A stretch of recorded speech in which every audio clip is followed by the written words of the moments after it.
ನಡಳಿ sir, ಯಾಕೆ ಇಷ್ಟೊಂದು ನಿಮಗೆ ಕಾನ್ಫಿಡೆನ್ಸು?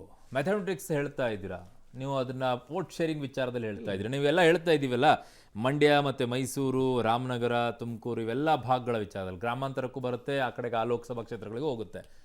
ನಿಮಗೆ ಇಷ್ಟಾಗಿ confidence? J D S Congress ಮೈತ್ರಿ ಆದಂಥ ಟೈಮಲ್ಲಿ ಜೋಡೆತ್ತುಗಳು ಅಂತ ಹೋಗಿರುವಂಥ ಟೈಮಲ್ಲೇ ಅದು ವರ್ಕೌಟ್ ಆಗಲಿಲ್ಲ. ಈಗ ನಿಮ್ಮನ್ನು ಹೆಂಗೆ ವರ್ಕೌಟ್ ಆಗಿಬಿಡುತ್ತೆ? ಈಗ ಒಂದು ಸ್ಪಷ್ಟವಾಗಿ ತಮ್ಮ ಗಮನಕ್ಕೆ ತರಲಿಕ್ಕೆ ಬಯಸ್ತೇನೆ.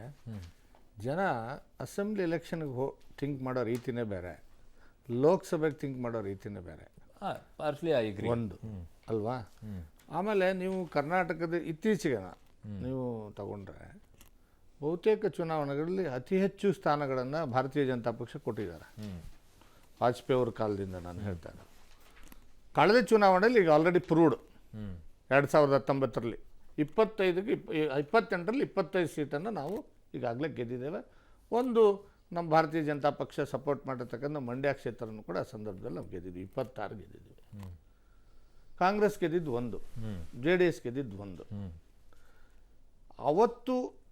ಅವತ್ತು ಕೂಡ ಭಾರತೀಯ ಜನತಾ ಪಕ್ಷಕ್ಕೆ ಇದೇ ಮಾತಾಡ್ತಿದ್ರು, ಸೌತಲ್ಲಿ ನಿಮಗೆ ಗೆಲ್ಲಕ್ಕಾಗತ್ತಾ, ಮೈಸೂರಲ್ಲಿ ನಿಮಗೆ ಬೇಸಿದೆಯಾ, ಮಂಡ್ಯದಲ್ಲಿ ಬೇಸಿದೆಯಾ ಅನ್ನುವಂಥ ಮಾತುಗಳಿದ್ವು. ಆದರೆ 100% ನಾವೆಲ್ಲ ಕಡೆ ಗೆದ್ವಿ. ಈಗಲೂ ಅಷ್ಟೇ ಕರ್ನಾಟಕದ ಬಹುತೇಕ ಕ್ಷೇತ್ರಗಳನ್ನು ಭಾರತೀಯ ಜನತಾ ಪಕ್ಷ ಗೆಲ್ಲುವಂಥ ಸಾಮರ್ಥ್ಯದ ಜೊತೆಗೆ ಇವತ್ತೇನು ಜೆ ಡಿ ಎಸ್ಸಿನ ಏನು ಶಕ್ತಿ ಏನಿದೆ ಅದನ್ನು ನಾವು ಕೈ ಜೋಡಿಸ್ಕೊಂಡಿರೋದ್ರಿಂದ ನಾವು ಇನ್ನಷ್ಟು ಬಲ ನಮಗೆ ಜಾಸ್ತಿ ಆಗಿದೆ, ಕಾನ್ಫಿಡೆನ್ಸ್ ಜಾಸ್ತಿ ಆಗಿದೆ. ಇನ್ನು ಎರಡನೇದು ನೀವು ಹೇಳ್ತಾ ಇದ್ದೀರಿ ಏನಂದರೆ, ಹಿಂದೆ ಕಾಂಗ್ರೆಸ್ ಜೊತೆಗೆ ಅಲಯನ್ಸ್ ಆದಾಗ ಯಾಕೆ ವರ್ಕ್ ಆಗಲಿಲ್ಲ, ಆವಾಗ ಅಲ್ಲಿ ಮುಖಭಂಗ ಆಗಿದೆ, ಈಗ ಹೆಂಗೆ ನಿಮ್ಮದು ವರ್ಕ್ ಆಗುತ್ತೆ ಅನ್ನೋ ಪ್ರಶ್ನೆ ನಿಮ್ಮದು. ನೋಡಿ, ನಾನೊಂದು ಮಾತು ಹೇಳ್ತೇನೆ, ನಾನು ಸ್ನೇಹಿತನ ಜೊತೆಗೆ ಹೋಗ್ತೇನೆ, ವೈರಿ ಜೊತೆಗೆ ಹೋಗೋಕ್ಕಾಗಲ್ಲ. ಅನಿವಾರ್ಯ ಪರಿಸ್ಥಿತಿ ಇದೆ ಅಂತ ಹೇಳಿದ್ರೆ ರಾಜಕೀಯ ವೈರಿ, ನಾನು ಹೇಳ್ತಾ ಇರೋದು ವೈಯಕ್ತಿಕ ವೈರಿಗಳಲ್ಲ, ರಾಜಕೀಯವಾಗಿ ವಿರೋಧಾಭಾಸದಿಂದ ಹುಟ್ಟಿರ್ತಕ್ಕಂಥ ಪಕ್ಷಗಳು, ನಾಯಕರುಗಳು ತಮ್ಮ ರಾಜಕೀಯ ಅನಿವಾರ್ಯತೆಗೋಸ್ಕರನೋ ಯಾವುದೋ ಅಧಿಕಾರದ ಹಂಚಿಕೆಗೋಸ್ಕರನೋ ಒಂದಾಗ್ಬಿಡ್ಬೋದು ಮೇಲ್ಮಟ್ಟದಲ್ಲಿ. ಕೆಳಮಟ್ಟದಲ್ಲಿ ಕಾರ್ಯಕರ್ತರು ಒಂದಾಗೋದಿಲ್ಲ. ಕೆಳಮಟ್ಟದಲ್ಲಿ ಕಾರ್ಯಕರ್ತರು ಯಾವ ಪಕ್ಷವನ್ನು ವಿರೋಧಿಸ್ಕೊಂಡು ಬರ್ತಿರ್ತಾರೆ ಆ ಪಕ್ಷಕ್ಕೆ ಯಾವತ್ತೂ ಕೂಡ ಬೆಂಬಲ ಕೊಡಲ್ಲ. ಆದರೆ ಜೆ ಡಿ ಎಸ್ ಮತ್ತು ಬಿ ಜೆ ಪಿಯ ಕಾರ್ಯಕರ್ತರು ತಕ್ಷಣ ಒಂದಾಗ್ತಾರೆ. 2019 ಮೆಂಟಾಲಿಟಿ, ವಿಚಾರಧಾರೆಗಳು, ಮನಸ್ಥಿತಿ. ಭಾರತೀಯ ಜನತಾ ಪಕ್ಷದ ಹೇಳ್ತಾರೆ, ನಿಮ್ದು ಹಂಗಿಲ್ವಲ್ಲ. ನೋಡಿ, ಈಗ ನೋಡಿ ಒಂದು ಮಾತು ಹೇಳ್ತೀನಿ, ಕಾಂಗ್ರೆಸ್ ಯಾವತ್ತೂ ಕೂಡ ಜಾತ್ಯತೀತ ಪಕ್ಷ ಅಲ್ವೇ ಅಲ್ಲ. ಅದು ಜಾತಿಗಳ ಮಧ್ಯೆ ಹೊಡೆದಾಟ ಹಚ್ಚೋದು, ಧರ್ಮಗಳ ಮಧ್ಯೆ ಹೊಡೆದಾಟ ಹಚ್ಚಿ ಅಧಿಕಾರ ನಡೆಸಿರ್ತಕ್ಕಂಥ ನೀವು ಅಲ್ವೇ ಅಂತ ಹೇಳ್ತಾರೆ ಅವರು. ಅವ್ರು ಹೇಳಿ, ಅವ್ರು ವಾದ ಮಾಡೋದು ನಾವು ಏನೇ ಮಾಡಲಿ ಜನಕ್ಕೆ ಗೊತ್ತಿದೆ, ಕರ್ನಾಟಕದ ಜನಕ್ಕೆ ಗೊತ್ತಿದೆ. ನಿಮ್ಮ ಸಿದ್ಧಾಂತ ಅವ್ರ ಸಿದ್ಧಾಂತ ಒಂದೇ ಆಗುತ್ತೆ ಅಂತ. ಖಂಡಿತ. ವಿಚಾರಧಾರೆಗಳು, ದೇಶ ಕಟ್ಟುವಂಥ ವಿಚಾರಧಾರೆಗಳು. ಇಲ್ಲಿ ನಡೀತಿರ್ತಕ್ಕಂಥದ್ದು ಲೋಕಸಭಾ ಚುನಾವಣೆಯಲ್ಲಿ ದೇಶಕ್ಕೇನು ಬೇಕು? ದೇಶದ ರಕ್ಷಣೆ, ದೇಶದ ಕಾಂಗ್ರೆಸ್ ವೋಟರ್ಸ್ಗಳು ಅದನ್ನ ನೋಡಲ್ಲ ಅಂತನಾ? ಯಾವುದು ದೇಶ ವಿಚಾರದಲ್ಲಿ ಕಾಂಗ್ರೆಸ್ ನಂಬುವಂತವ್ರು ಇದಾರೆ, ಇಲ್ಲ ಅಂತ ನಾನು ಹೇಳ್ತಾ ಇಲ್ವಲ್ಲ. ಮತ್ತೆ ಒಂದ್ ನಿಮಿಷ, ನಿಮ್ಮ ವೋಟರ್ಸ್ಗಳು ಮಾತ್ರ ದೇಶ ಕಟ್ಟುವ ವಿಚಾರ, ದೇಶದ ವಿಚಾರದಲ್ಲಿ ಮಾತ್ರ ಕಾಂಗ್ರೆಸ್ ಸುಮ್ಮನೆ ವೋಟ್ ಹಾಕ್ತಾರೆ.